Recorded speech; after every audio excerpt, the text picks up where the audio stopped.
الحمد لله نحمده ونستعينه ونستغفره ونؤمن به ونتوكل عليه ونعوذ بالله من شرور أنفسنا ومن سيئات أعمالنا من يهده الله فلا مضل له ومن يضلل فلا هادي له ونشهد أن لا إله إلا الله ونشهد أن محمدا عبده ورسوله أرسله بالحق بشيرا ونذيرا. أعوذ بالله من الشيطان الرجيم. بسم الله الرحمن الرحيم. ومن يبتغ غير الإسلام دينا فلن يقبل منه وهو في الآخرة من الخاسرين. صدق الله العلي العظيم. وعن النبي صلى الله تعالى عليه وسلم أنه قال لصحابي رضي الله تعالى عنه: قل آمنت بالله ثم استقم، أو كما قال النبي صلى الله تعالى عليه وسلم. محترم سامعین خطبہ جمعہ، بزرگوں، نوجوان بھائیوں اور عفت مآب ماں اور بہنوں، السلام علیکم ورحمۃ اللہ وبرکاتہ. اللہ رب العزت کا بڑا کرم اور اس کا احسان ہے کہ اس نے اسلام جیسا دین ہم تمام کو عنایت فرمایا ہے. یہ اللہ رب العزت کا پسندیدہ دین ہے. ان الدین عند اللہ الاسلام. System of life, code of life, نظام زندگی اگر کوئی پسند ہے اللہ رب العزت کو تو وہ اسلام ہے. اور اللہ کا فضل ہے کہ ہم سب مسلمان ہیں. عام طور پر جو نئی نسل ہے ہمارے گھروں میں جو پرورش پا رہی ہے، اسے دین کی بنیادی باتیں گھروں میں بھی ملنا چاہیے اور خطبات جمعہ میں بھی ملنا چاہیے. ہم مسلمان ہیں تو ہم مسلمان کیوں ہیں؟ یہ دین اسلام جو ہمیں ملا ہوا ہے یہ شعوری اسلام ہے، شعوری ایمان ہے. یہ نسلی دین نہیں ہے کہ آدمی کسی گھرانے میں پیدا ہو جائے تو وہ مسلمان رہے گا تا حیات. یہ دین تو نسل کی بنیاد پر، خاندان کی بنیاد پر، خطے کی بنیاد پر، زبان کی بنیاد پر، رنگ کی بنیاد پر نہیں آیا. یہ دین تو چیزوں کو ماننے کی بنیاد پر آیا. جب آپ مانتے ہیں کسی چیز کو، ایمان لاتے ہیں کہ اس کائنات کا خالق وحدہ لا شریک ہے، وہ میرا رب ہے، اور اس دنیا میں انسانوں کی ہدایت کے لیے جتنے انبیاء آتے رہے وہ سب برحق ہیں، اور آخر میں نبی اکرم صلی اللہ علیہ وسلم اس دنیا میں تشریف لائے جنہوں نے لوگوں کو ضلالت و گمراہی سے نکال کر کے ہدایت کی شاہراہ کی طرف گامزن فرما دیا. تب آدمی مسلمان ہوتا ہے. اللہ پر ایمان، رسول پر ایمان، کتاب پر ایمان، فرشتوں پر ایمان، جنت و جہنم پر ایمان، تقدیر کے خیر و شر ہونے پر ایمان آدمی سوچ سمجھ کر کے لاتا ہے. نبی اکرم صلی اللہ علیہ وسلم جب مبعوث ہوئے مکہ کی سرزمین میں تو آپ کو معلوم ہے سب بت پوجتے تھے، مشرک تھے. ایک ایک دروازہ آپ نے کھٹکھٹایا، لوگوں سے باتیں کی، ڈائلاگس ہوئے، شکوک و شبہات ذہنوں میں تھے، دل مطمئن ہوا، تب جا کر کے لوگ ایمان لائے. تو یہ دین شعوری دین ہے، یہ نسلی دین نہیں ہے. اللہ رب العزت نے قرآن مجید میں بنی اسرائیل کو خطاب فرماتے ہوئے فرمایا تھا: یا بنی اسرائیل اذکروا نعمتی التی انعمت علیکم واوفوا بعہدی اوف بعہدکم وایاج فارہبون. اے بنی اسرائیل، تو میری نعمتوں کو یاد کرو جو میں نے تمہارے اوپر کی ہیں. مجھے یاد کرو تو میں تمہیں یاد کروں گا. میرا وعدہ پورا کرو تو میں تمہارا وعدہ پورا کروں گا. تمہارے باپ پیغمبر تھے، دادا پیغمبر تھے، پر دادا پیغمبر تھے، اس سے کچھ ہونے والا نہیں ہے. تمہیں تو وہ کام سمجھنا پڑے گا جو میں چاہتا ہوں، اس کام کو کرنا پڑے گا جو میری مرضی ہے. یہی بات انبیاء نے بتائی. نبی اکرم صلی اللہ علیہ وسلم نے جب یہ بات بتائی، جو دو لوگ سمجھدار تھے، جن کا فہم ٹھیک تھا، سوجھ بوجھ اچھی تھی، نبی اکرم صلی اللہ علیہ وسلم پر ایمان لے آئے. انہوں نے کہا یقیناً یہ بات صحیح نہیں ہے کہ پیدا کیا اللہ تعالیٰ نے، نعمتیں اس نے دیں، زندگی کے وسائل اس نے فراہم کیے، موت کا مالک وہی ہے، حیات کا مالک وہی ہے، قبر میں وہی مونس ہے، مرنے کے بعد اسی کے پاس پروانے موجود ہیں جنت و جہنم کے. تو ہم ان دیوی دیوتاؤں کو کیوں پوجیں؟ مانگیں تو دوسروں سے کیوں مانگیں؟ اپنی آرزوئیں دوسروں سے وابستہ کیوں کریں؟ جب بات سمجھ میں آ گئی تو انہوں نے کہا کہ اللہ کے نبی صلی اللہ علیہ وسلم، میں ایمان لاتا ہوں، اشہد ان لا الہ الا اللہ و اشہد ان محمد رسول اللہ. اور یہ بات اتنی اہم تھی کہ اس کے طفیل میں اور اس کے نتیجے میں مارے گئے، پیٹے گئے، گھر سے نکالے گئے، ان کے خلاف سازشیں ہوئیں. آج بھی آپ دیکھ لیجئے، کوئی شخص اگر اسلام قبول کرتا ہے تو اس کے گھر والے غنڈے چھوڑتے ہیں اس کے پیچھے. اتنی دشمنی ہو جاتی ہے لوگوں کو کہ وہ کفر اور شرک چھوڑ کر کے وحدانیت کی طرف ایک شخص آ گیا، گھر سے بے دخل کر دیا جاتا ہے، جائیداد سے بے دخل کر دیا جاتا ہے. کتنے نو مسلم بھائیوں نے تو بتایا کہ ہمارے گھر والوں نے ہمارے جان لینے کی کوشش کی کہ اس کو ختم کر دیا جائے. صحابہ کرام کے ہاں ایک ہلچل تھی، ایک طرف توحید تھا اور دوسری طرف شرک. اور کائنات نے یہ منظر بھی دیکھا، اسی سورج نے دیکھا، اسی آسمان نے دیکھا کہ نبی اکرم صلی اللہ علیہ وسلم کا سگا چچا وہ ایمان نہیں لایا، ابو لہب ایمان نہیں لایا، لیکن وہیں پر غلاموں کی ایک کثیر تعداد ہے جو ایمان لائی، جو آپ کے خاندان کے نہیں تھے، آپ کے نسل کے نہیں تھے، یا ان کی زبان آپ کی زبان نہیں تھی، ان کا خطہ آپ کا خطہ نہیں تھا، غلام تھے وہ. حضرت بلال ایمان لائے، بلال حبشی ایمان لائے. رنگ نہیں ملتا تھا، زبان نہیں ملتی تھی، خطہ نہیں ملتا تھا، اسلوب زندگی نہیں ملتا تھا، لیکن نبی اکرم صلی اللہ علیہ وسلم کی باتیں سمجھ میں آ گئیں اور وہ ایمان لے آئے. انہوں نے کہا اللہ کے نبی صلی اللہ علیہ وسلم میری زندگی آپ پر فدا ہے، آپ کے دین کے لیے میں اسٹرگل کرتا رہوں گا. تو پھر نبی اکرم صلی اللہ علیہ وسلم کی زبان سے یہ کہلایا گیا کہ یاد رکھیے آپ کا سگا چچا جہنمی ہے. تبت یدا ابی لہب متب ما اغنی عنہ مالہ ما کسب. ابو لہب کے ہاتھ ٹوٹ گئے، وہ جہنم میں جانے والا ہے اس وجہ سے کہ نبی اکرم صلی اللہ علیہ وسلم کے خاندان اور آپ کا چچا ہونے کی حیثیت سے اس کی بخشش نہیں ہونے والی ہے، اس لیے کہ اس نے آپ کی بات کو سمجھا نہیں، سوچا نہیں، غور و فکر نہیں کیا اور اس پر ایمان نہیں لایا. حضرت بلال ایسا ایمان لائے کہ نبی اکرم صلی اللہ علیہ وسلم معراج میں گئے، معراج سے واپس آئے تو کہتے ہیں بلال وہ کون سا عمل کرتے ہو کہ میں جب جنت کے سیر کے لیے گیا تو کیا دیکھتا ہوں کہ تمہارے قدموں کی آواز میرے آگے آگے چلتی. حضرت ابو بکر کہتے ہیں سیدنا میرے سردار، حضرت عمر کہتے ہیں سیدنا میرے سردار. یہ ہمارا دین نسل کا دین نہیں ہے، خاندان کا دین نہیں ہے، سوچنے کا دین ہے، سمجھنے کا دین ہے. اور یاد رکھیے جو جتنی زیادہ غور و فکر کرے گا، جتنی زیادہ اللہ رب العزت کی معرفت پر غور کرے گا، جتنی زیادہ اپنے دین کی نکات پر غور کرے گا، قرآن پڑھے گا، نبی اکرم صلی اللہ علیہ وسلم کی احادیث پڑھے گا، اتنا ہی اس کا دین مضبوط ہوتا جائے گا، اتنا ہی اس کا ایمان مضبوط ہوتا جائے گا. اس لیے کہ یہ دین اللہ رب العزت کا پسندیدہ دین ہے. ان الدین عند اللہ الاسلام. یہ جو دین ہے یہ اللہ رب العزت کے نزدیک اسلام ہے، پہلے سے بھی رہا اور اب بھی یہ موجود ہے.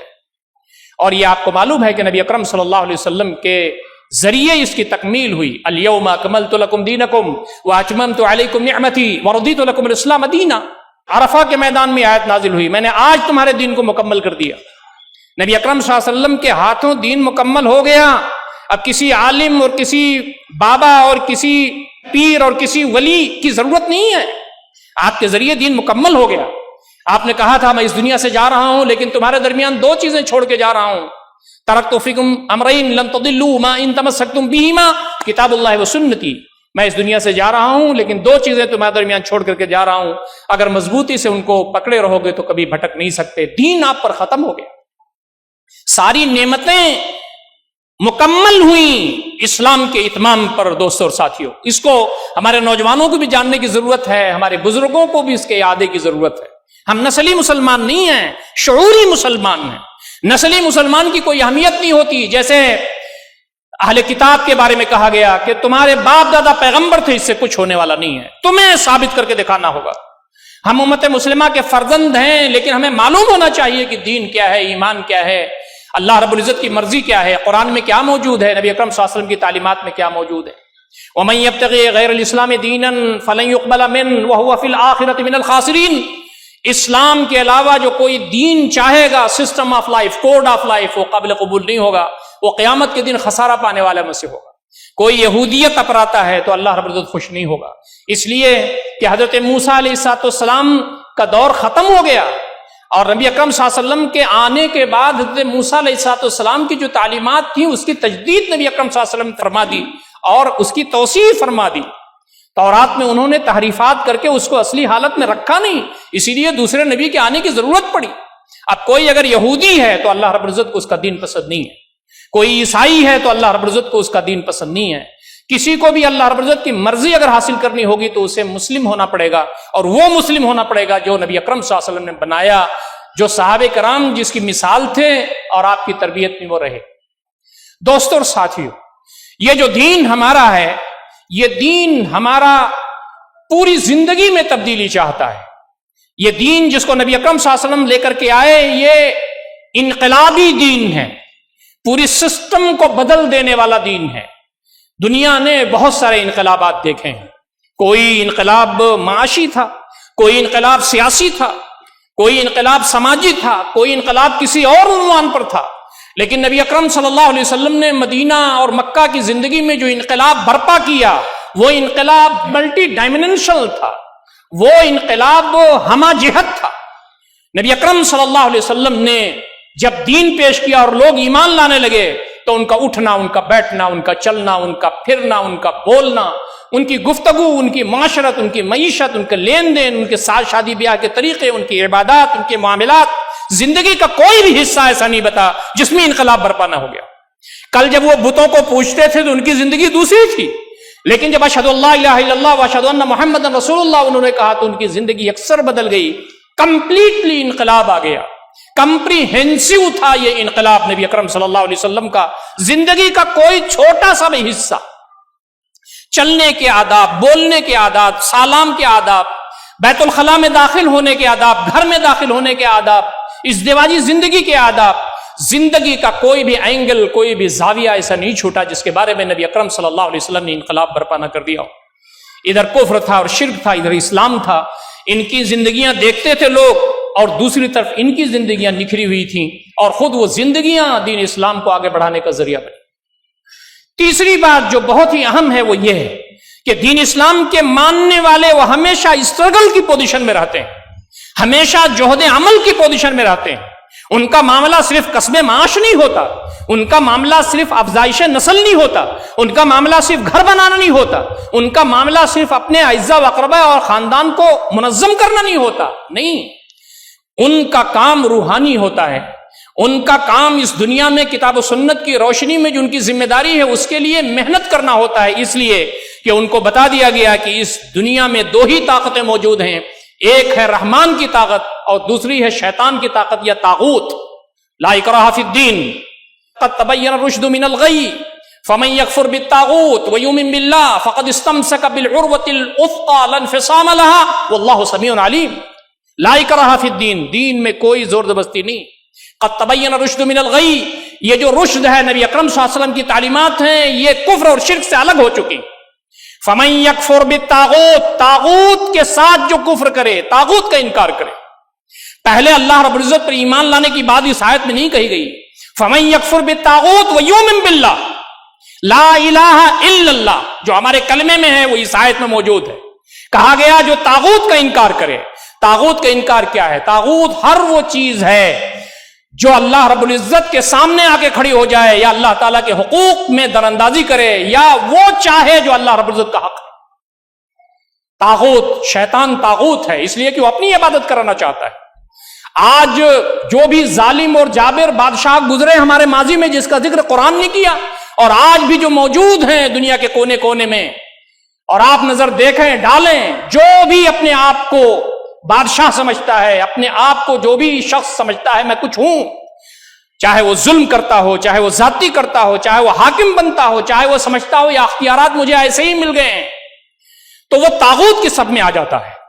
تو فرمایا گیا کہ وہ اختیارات جو اللہ رب العزت کے ہیں، ہر وہ حقوق جو اللہ رب العزت کے ہیں، اس کے مقابلے میں جو بھی چیز کھڑی ہو جاتی ہے وہ طاغوت ہے، اور طاغوت کا انکار کرنا لازم ہے. تم جن لوگوں کو پوجتے ہو ان کا تمہیں انکار کرنا ہوگا. جو لوگ یہ کہتے ہیں انا ربکم الاعلی، ان کا انکار کرنا ہوگا، اور انکار ہی نہیں کرنا ہوگا بلکہ ان کے خلاف کھڑے ہو جانا ہوگا. میں نام لینا نہیں چاہتا لیکن آپ کو معلوم ہے اس تعریف کی روشنی میں آج ہندوستان کے اندر بہت سارے طاغوت موجود ہیں، اور مسلمان کا اسٹرگل ان کے سامنے ہونا چاہیے، حکمت کے ساتھ، دانائی کے ساتھ، اخلاق کے ساتھ، کردار کے ساتھ اور حکمت کے ساتھ، جیسے نبی اکرم صلی اللہ علیہ وسلم نے کیا تھا. طاغوت کے خلاف آپ نے کھڑا کر دیا. فمن یکفر بالطاغوت، جو طاغوت کا انکار کرے، وہ یؤمن باللہ، اور اللہ رب العزت پہ ایمان لائے، فقد استمسک بالعروۃ الوثقی، اس نے بہت مضبوط بندھن پکڑا ہے۔ اب اللہ رب العزت کی یہ رسی ہے، یہ چھوٹنے والی نہیں۔ تو یہ اسٹرگل جاری و ساری رہے گا۔ صحابہ کرام نے طاغوت کا مقابلہ کیا، اس کے لیے ان کو جنگیں لڑنی پڑی، قربانیاں دینی پڑی، جانوں کا نذرانہ پیش کرنا پڑا۔ ہمارے بعض کے تابعین، تبع تابعین، ہمارے بہت سارے لوگ تو ایسے بھی گزرے ہیں جنہوں نے پوری زندگی جہد و بلا میں گزری۔ بڑے علماء جو ہمارے درمیان موجود ہیں، آپ دیکھیں ان پر آزمائشیں آئیں، لیکن انہوں نے اللہ رب العزت کا دامن نہیں چھوڑا اور کہا کہ یہی سچ ہے، سچ کے علاوہ جو کچھ بھی ہے تم بول رہے ہو یہ اللہ رب العزت کو پسند نہیں ہے۔ جیلوں میں ڈالے گئے، بعض کو شہید کر دیا گیا، اور یہ دور آج بھی موجود ہے۔ امریکہ طاغوت ہے، یورپ طاغوت ہے۔ ہر وہ ملک اور ہر وہ طاقت اور قوت جو ظلم کرتی ہو، زیادتی کرتی ہو، جو معصوموں کا خون بہاتی ہو، عورتوں کا احترام نہ کرتی ہو، بوڑھوں کا احترام نہ کرتی ہو۔ آج آپ فلسطین کے اندر جو کچھ دیکھ رہے ہیں، جتنے لوگ بھی ان کی مدد کر رہے ہیں، سب طاغوت ہیں، اور طاغوت کا مقابلہ کرنا امت مسلمہ کا کام ہے، ہمارا کام ہے، آپ کا کام ہے۔ یہ جہد مسلسل ہے، اسٹرگل ہے۔ وجاہدوا فی اللہ حق جہادہ، اللہ کے راستے میں اسٹرگل کرو، جد و جہد کرو، جیسا کہ جد و جہد کرنے کا حق ہے۔ هو اجتباکم، اس نے تم کو چن لیا ہے۔ تم نسلی مسلمان نہیں ہو، تم شعوری مسلمان ہو، سوچ سمجھ کر کے مسلمان بنے ہو۔ تم نے کلمہ پڑھا ہے اللہ تعالیٰ کا، اللہ کے نبی صلی اللہ علیہ وسلم کا کلمہ پڑھا ہے، تم پابند ہو، دنیا کچھ بھی کر سکتی ہے، لیکن تم وہی کرو گے جو قرآن مجید میں موجود ہے، جو نبی اکرم صلی اللہ علیہ وسلم کی زندگی میں موجود ہے۔ امت مسلمہ تمہارا نام ہے، تمہارا نام یہ ہے، اللہ رب العزت نے تم کو چن لیا ہے۔ وما جعل علیکم فی الدین من حرج، دین میں کوئی تنگی نہیں رکھی اس نے، دین آسان ہے۔ ملت ابیکم ابراہیم، یہ تمہارے باپ ابراہیم کی ملت ہے۔ ہوا سماکم المسلمین، اس نے تمہارا نام مسلمان رکھا ہے۔ من قبل و فی ھذا، اس سے پہلے کی شریعت میں بھی تمہارا نام مسلمان رکھا، اس شریعت میں بھی تمہارا نام مسلمان رکھا ہے۔ لیکون الرسول شہیدا علیکم، تاکہ رسول گواہ بن کر کے تمہارے اوپر اٹھے، وتکونوا شہداء علی الناس، اور تم پوری دنیا کے لیے اٹھ کر کھڑے ہو جاؤ گواہ بن کر کے حق کے۔ ہندوستان کے پوری عوام کے سامنے امت مسلمہ کے ہر مسلمان کو اٹھ کر کے کھڑا ہو جانا ہے کہ ہم حق کے گواہ بن کر کے اٹھ رہے ہیں۔ قرآن برحق ہے، نبی اکرم صلی اللہ علیہ وسلم برحق ہیں، رب دو جہاں، رب کائنات، اس کی پوری کائنات ہے، اس کی کبریائی ہے، اس کی عظمت ہے، اس کی بزرگی ہے، یہ اس کی کائنات ہے، اس کی گواہی کے لیے کھڑے ہو جائیں۔ اپنے زبان سے، اپنے قلم سے، اپنی سرگرمیوں سے، اپنے بیوی بچوں کی تربیت سے، نئی نسل کو سمجھانے بجھانے سے اس کام پر لگانے تھے۔ یہ امت مسلمہ کا کام ہے جو ہماری ذمہ داری ہے۔ لیکون الرسول علیکم شہیدا وتکونوا شہداء علی الناس، تم گواہ بن کے کھڑے ہو اور رسول تمہارے اوپر گواہ بن کر کھڑا ہو جائے۔ تو فرمایا فاقیموا الصلاۃ وآتوا الزکاۃ، نماز پڑھو اور زکات دو، واعتصموا باللہ، اللہ تعالیٰ سے جڑ جاؤ۔ تمہاری زندگیوں میں ذکر اللہ کی کیفیت ہونی چاہیے۔ تم اٹھو تو تمہاری آنکھ کھلتے ہی اللہ تعالیٰ یاد آئے، اور سوتے سوتے اللہ رب العزت کو یاد کرتے ہوئے سو جاؤ۔ تمہارا چلنا پھرنا، اٹھنا بیٹھنا، تمہاری زندگی میں جتنی بھی سرگرمیاں ہیں اس میں رب یاد رہے، ذکر اللہ کی کیفیت ہو، یہ اللہ رب العزت سے تمہارا تعلق مضبوط ہو۔ جتنا مضبوط ہوگے اتنا سکون قلبی ملے گی، جتنا مضبوط ہوگے اتنی تمہارے یہاں برکت ہوگی، جتنا اللہ تعالیٰ سے تم جڑے رہو گے اتنے تمہارے معاش میں اللہ رب العزت اضافہ فرمائے گا، جتنا مضبوط رہو گے اتنی اللہ رب العزت تمہیں انرجی دے گا، قوت دے گا، تاکہ تم آگے بڑھ سکو طاغوت کو نیچا دکھانے اور اللہ رب العزت کے کلمے کو بلند کرنے کے سلسلے میں۔ یہ بات کہی گئی ہے، ہوا مولاکم، وہ تمہارا مولا ہے، فنعم المولا ونعم النصیر، کتنا بہترین مولا ہے اور کتنا بہترین مددگار۔ یہ چیز ہمارے درمیان رہنی چاہیے۔ اور ایک بات یاد رکھیے، ہم انقلابی امت ہیں، ہم حرکی امت ہیں، ہمارے درمیان یہ ہمیشہ جذبہ رہنا چاہیے کہ قربانی دین اسلام کے راستے میں ہمیں دینا ہے۔ جو کچھ بھی ہے اللہ تعالیٰ کی امانت ہے، اور اللہ رب العزت کے راستے میں جب اس کی ضرورت پیش آ جائے اسے لگانا چاہیے۔ نئی نئی صلاحیتیں پیدا بھی ہم اس لیے کرنا چاہیے، ہمارے صحابہ نے نئی نئی صلاحیتیں پیدا بھی اس لیے کی تاکہ اللہ تعالیٰ کا دین غالب ہو، اور ہمیں بھی نئی نئی صلاحیتیں اس لیے پیدا کرنا چاہیے تاکہ اللہ تعالیٰ کا پیغام بندگان خدا تک پہنچے اور اللہ رب العزت کا دین عام ہو۔ اس دین میں یہ بات بہت اہمیت کی حامل ہے کہ یاد رکھیے کہ تمہارے ہاں کوئی کبر، کوئی غرور، کوئی بڑکپن کا کوئی جذبہ پیدا نہیں ہونا چاہیے کہ تم بڑے ہو اور دوسرے چھوٹے ہیں۔ تمہارے پاس مال ہے اس لیے تم بڑے ہو، تمہارے پاس علم ہے اس لیے تم بڑے ہو، تمہارے پاس دیگر اور دنیا کے وسائل ہیں اس لیے تم بڑے ہو، نہیں۔ تمہارا جسم بہت اچھا ہے، تمہارا خاندان بہت اچھا ہے، تم گویا کہ شریف النسل ہو اس لیے تم بڑے ہو، نہیں۔ ابو لہب بھی شریف النسل تھا. ابو لہب تو نبی اکرم صلی اللہ علیہ وسلم کا سگا چچا تھا. بعد کے ایام میں بھی آپ دیکھیں, پچھلی تاریخ میں آپ دیکھیں, اسلام تو اخلاق کو دیکھتا ہے. فرمایا گیا تم سب ایک ماں باپ کی اولاد ہو. یا ایھا الناس انا خلقناکم من ذکر وانثی وجعلناکم شعوبا وقبائل لتعارفوا ان اکرمکم عند اللہ اتقاکم. اے لوگو, اے مسلمانوں نہیں, اے لوگو, تم کو ہم نے ایک مرد اور ایک عورت سے پیدا کیا ہے. تم کو قبیلوں میں اور جماعتوں میں اس لیے تقسیم کر دیا ہے تاکہ تمہارا آئیڈینٹیفیکیشن ہو سکے, پہچانے جا سکو. یہ وجہ شرف نہیں ہے, یہ بتانے کی چیز نہیں ہے کہ میں فلاں خاندان کا ہوں, میں سید ہوں, میں خان ہوں, میں پٹھان ہوں, میں انصاری ہوں, میں منصوری ہوں. یہ بتانے کے لیے نہیں ہے, یہ تو پہچان کے لیے ہے. عزت اور شرف کی چیز جو تمہارے لیے بتائی گئی ہے وہ یہ کہ ان اکرمکم عند اللہ اتقاکم. یہ ہے وہ تصور مسلمانوں کے اندر. جب یہ چیز جاتی ہے اور جاہلیت کی چیزیں ہمارے درمیان چلی آتی ہیں کہ ہم بڑی نسل کے ہیں اور چھوٹے نسل کے دوسرا ہے, اور ہمارے درمیان نخوت جاہلیہ پیدا ہو جاتی ہے, تو ہمارے اندر سے روحانیت رخصت ہو جاتی ہے. اللہ رب العزت کے دین کی جو روح ہے وہ رخصت ہو جاتی ہے. ہم تمام ایک ماں باپ کی اولاد ہیں. اور فرمایا کہ لا فضل لعربی علی عجمی ولا لعجمی علی عربی ولا الاحمر على اسود ولا الاسود على احمر الا بالتقوى ان اکرمکم عند اللہ اتقاکم. کالے کو گورے پر, گورے کو کالے پر, عجمی کو عربی پر, عربی کو عجمی پر کوئی فوقیت نہیں ہے. جو اخلاق کے اعتبار سے, تقوی کے اعتبار سے اپنے رب سے قریب ہو وہ ہے بہتر, اور وہ ہے وجہ شرف اس کے پاس تقوی. دوستو اور ساتھیو, یہ وہ باتیں ہیں جو ہمارے نوجوانوں کو سمجھ لینی چاہیے اور اس چیز کو اپنی زندگی میں برتیے. اللہ رب العزت کے دین کو جتنا اچھا سمجھیں گے, آج آپ کی جوانی کی ضرورت ہے دین اسلام کو. ہندوستان کے اندر آپ کی جوانی کی ضرورت ہے, آپ کی صلاحیتوں کی ضرورت ہے, آپ کے اوقات کی ضرورت ہے, آپ کی ایبلٹیز اور کوالٹیز کی ضرورت ہے. آج ہندوستان آپ کو بلا رہا ہے اس لیے کہ یہاں کفر بڑھ رہا ہے, شرک بڑھ رہا ہے, ظلم بڑھ رہا ہے, زیادتی بڑھ رہی ہے. آپ جب نہیں تیار ہوں گے علم کے لحاظ سے, آپ جب نہیں تیار ہوں گے اخلاق کے لحاظ سے, آپ جب نہیں تیار ہوں گے صلاحیتوں کے لحاظ سے, تو آپ کے اوپر یہ طاغوت مسلط ہوتا چلا جائے گا ہمیشہ. اس لیے ہمیشہ اپنے آپ کو اس کے لیے تیار رکھیے. آپ عام قوموں کی طرح قوم نہیں ہیں, بلکہ آپ امت ہیں. کنتم خیر امت اخرجت للناس, تم بہترین امت ہو, تمہیں لوگوں کے لیے برپا کیا گیا ہے. ہماری جو ایک بڑی خوبی ہے مسلمانوں کی وہ یہ ہے کہ ہمارا جو دین ہے وہ پورے زندگی پر محیط ہے. زندگی کا کوئی حصہ ایسا نہیں ہے کہ آپ یہ کہہ سکیں کہ یہ دین میں داخل نہیں ہے. یا ایھا الذین آمنوا ادخلوا فی السلم کافۃ ولا تتبعوا خطوات الشیطان. اے لوگوں جو ایمان لائے ہو, دین میں پورے کے پورے داخل ہو جاؤ, اور اگر تم پورے کے پورے نہیں داخل ہوئے تو شیطان کے نقش قدم کا یہ اتباع ہوگا.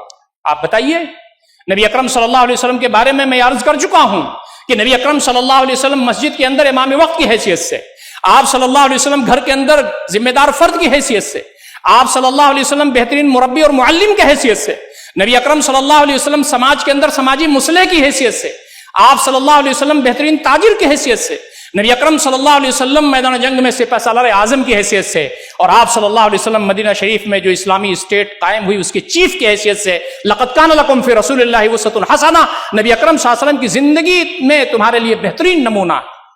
یہ پوری زندگی آپ کی کھلی ہوئی کتاب ہے. تو کوئی بھی اینگل, کوئی بھی زاویہ زندگی کا ایسا نہیں چھوٹتا جو داخل نہ ہو. اور یہ بتایا گیا کہ تم جب نمازیں پڑھتے ہو تو ایک مرتبہ انگلی اٹھائیں کہ بار بار اٹھائیں, بہت تم اس میں جوجھتے ہو اور دیکھتے ہو کہ نبی صلی اللہ علیہ وسلم نے کیا کیا. آمین کہنے کا مسئلہ ہو, نیت باندھنے کا مسئلہ ہو, فروعی مسائل میں بہت زیادہ ہم پریشان رہتے ہیں. ہمارے علماء نے ہم کو سکھایا ایسا, لیکن ہمارے علماء نہیں یہ بتاتے کہ یہ ہمارے رب کا معاملہ ہے. اور نبی اکرم صلی اللہ علیہ وسلم نے ایک وقت میں کئی چیزیں کر کے امت کو دکھا دیا تاکہ آسانی پیدا ہو. اور یہ فروعی معاملات ایسے ہیں کہ جس کے کرنے نہ کرنے سے نفس مسئلہ پہ کوئی فرق نہیں پڑتا, لیکن یہ نہیں بتاتا کہ نبی اکرم صلی اللہ علیہ وسلم جہاں ہمیں نماز, روزہ اور حج اور زکات سکھانے کے لیے آئے تھے, وہیں نبی اکرم صلی اللہ علیہ وسلم ظلم کے خلاف کھڑے ہونے کو سکھانے کے لیے بھی آئے تھے. لقد ارسلنا رسلنا بالبینات وانزلنا معهم الکتاب والمیزان لیقوم الناس بالقسط. ہم نے اس زمین پر انبیاء بھیجے, رسول بھیجے, ان کے ساتھ کتاب نازل کی اور ان کے ساتھ حق و باطل میں تمیز کرنے والی کسوٹی فرقان نازل کیا تاکہ اس زمین پر انصاف قائم ہو جائے, لوگ کو انصاف مل جائے. نبی اکرم صلی اللہ علیہ وسلم کے خلاف قتل کی سازش کیوں ہوئی؟ اس لیے کہ آپ قیام عدل و قسط کرنا چاہتے تھے. نبی اکرم صلی اللہ علیہ وسلم کو مکہ چھوڑ کے کیوں جانا پڑا؟ اس لیے کہ آپ ظلم کے خلاف آواز بلند کر رہے تھے, انصاف کے علم بردار تھے, اور اس کے لیے آپ کے خلاف قتل کی سازش ہوئی, آپ کو مکہ چھوڑ کے جانا پڑا. جنگیں کیوں لڑنی پڑی آپ کو؟ یہ حرکی تصور ہے دین اسلام کا، ہر مسلمان کو جاننا چاہیے۔ ہم پہلے ہمارا ایمان مضبوط کریں، اپنے اخلاق کو مضبوط کریں، اپنے گھر کو مضبوط کریں، اپنی صلاحیتوں کو بڑھائیں، اور اللہ رب العزت کے دین کو آگے بڑھانے کے سلسلے میں ہم کیا کچھ کر سکتے ہیں۔ ہمارا دین کمپریہنسو ہے۔ خواتین یہاں بہت تعداد میں موجود ہیں، میں ان کے لیے بھی 1-2 منٹ میں بات رکھنا چاہتا ہوں۔ باتیں ہوتی ہیں تو سب مردوں کے لیے ہوتی ہیں، لیکن یاد رکھیے نبی اکرم صلی اللہ علیہ وسلم نے اول دن سے مردوں اور خواتین کو پیرلل رکھا اور کہا کہ دین کو سیکھنا جہاں مردوں کی ذمہ داری ہے، خواتین کی ذمہ داری ہے۔ دین پر چلنا جہاں مردوں کی ذمہ داری ہے، وہاں خواتین کی ذمہ داری ہے۔ دین کے لیے اسٹرگل کرنا جہاں مردوں کی ذمہ داری ہے، وہاں خواتین کی ذمہ داری ہے۔ اور دین کی سربلندی کے لیے اپنی قربانیاں دینا، یہاں تک کہ ہماری صحابیات نے جو ان کی سب سے عزیز چیز ہو سکتی تھی اولاد کی قربانی اللہ رب العزت کے راستے میں دی، لیکن تکون کلمۃ اللہ العلیٰ۔ میں تو بار بار آپ سے یہ کہہ چکا ہوں، حضرت حبیب کو جب شہید کر دیا گیا، جسم کے ٹکڑے ٹکڑے ہو گئے، ان کی ماں کو بتایا گیا کہ تمہارا لال شہید ہو گیا، تو انہوں نے کہا میں نے پالا ہی اسی لیے تھا۔ تو نبی اکرم صلی اللہ علیہ وسلم نے اول دن سے خواتین کو شامل کیا، اور جب تک نبی اکرم صلی اللہ علیہ وسلم نے قیام عدل و قسط نہیں فرما دیا، اسلامی اسٹیٹ کا قیام نہیں ہو گیا، خواتین نے ہر جگہ اپنا رول ادا کیا، اور آپ کے جانے کے بعد بھی رول ادا کیا۔ صلح حدیبیہ کا موقع ہے، صحابہ کرام افسردہ ہیں، اور انہیں یہ بات کہ ہم عمرہ کرنے جا رہے تھے اور ہمیں روک دیا گیا ہے، اور معاہدہ بھی بہت دب کر کے کیا گیا ہے۔ اس کا موقع نہیں ہے کہ میں صلح حدیبیہ کے یہاں تذکرہ کروں۔ صلح حدیبیہ کے موقع پر سارے صحابہ کے سر جھکے ہوئے تھے غم کی وجہ سے۔ یہ حکم ہوا کہ اللہ کے نبی صلی اللہ علیہ وسلم آپ اپنا سر مڈا دیجئے، اور ذبیحہ جو لائے تھے آپ عمرے کے لیے، یا ذبیحہ جو لائے تھے آپ کے ساتھ جانور تھے، اس کو یہاں پر آپ ذبح کر دیجئے۔ نبی اکرم صلی اللہ علیہ وسلم باہر نکلے اور آپ نے کہا کہ یہ ذبیحہ یہاں ذبح کر دیا جائے اور سر مڈا لیا جائے۔ صحابہ کرام اتنا زیادہ غمگین تھے کہ نبی اکرم صلی اللہ علیہ وسلم کا جو حکم تھا اس پر بھی توجہ نہیں دے پا رہے تھے۔ آپ اندر جاتے تھے، باہر آتے تھے۔ حضرت ام سلمہ رضی اللہ تعالیٰ عنہا آپ کے ساتھ شریک سفر تھیں۔ نبی اکرم صلی اللہ علیہ وسلم اپنے سفر میں کسی نہ کسی بیوی کو، ہماری ماں کو رکھتے تھے۔ وہ بھی تربیت کا ایک طریقہ تھا کہ دین جو نصف ثانی ہے، نصف آخر ہے، خواتین ان کا بھی دین مکمل طریقے سے ان کے تعلیمات اور ان کی آداب، ان کے شرائط، تفصیلات ان تک پہنچ جائیں۔ ام سلمہ رضی اللہ تعالیٰ عنہ نے فرمایا کہ کیا معاملہ ہے؟ اللہ کے نبی صلی اللہ علیہ وسلم پریشان ہیں۔ کہا یہ صورتحال ہے، صلح ہو گئی ہے، سر مڈا لینا چاہیے۔ تو ام سلمہ نے کہا کہ اللہ کے نبی صلی اللہ علیہ وسلم آپ جائیے، حجام کو بلائیے، پہلے اپنا سر آپ خود مڈائیے، ابھی صحابہ کرام کرنے لگیں۔ یہ مشورہ ایک خاتون نے دیا، اور وہ نبی اکرم صلی اللہ علیہ وسلم کی بیوی ہماری ماں، یعنی خواتین کے اندر جو حکمت تھی، خواتین کے اندر جو صلاحیت تھی، خواتین کے اندر تفقہ جو تھا، وہ آپ دیکھیں گے جگہ جگہ موجود۔